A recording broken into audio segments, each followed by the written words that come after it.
Hey everyone, what's going on? Eli here from Deep Discounts Club. Today I'm bringing you a look at this retractable drawer for underneath the cabinet. So as you can see, I currently have this locked into a smaller size. It's got some rails on the bottom, so you can go ahead and slide it back and forth.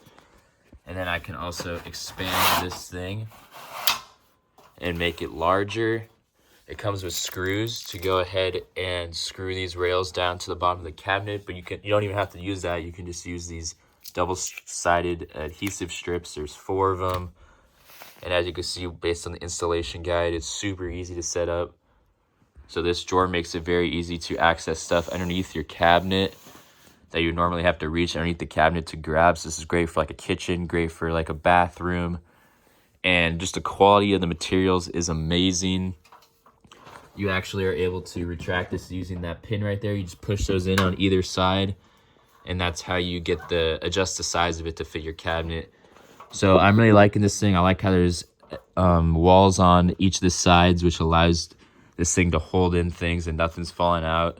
It also has breathable holes underneath. Like imagine you get water in this, so you want to make sure the water evaporates, doesn't stay in here. That's solvable with this. This thing solves a lot of common household issues with cabinets, so I highly recommend it. Thank you for watching.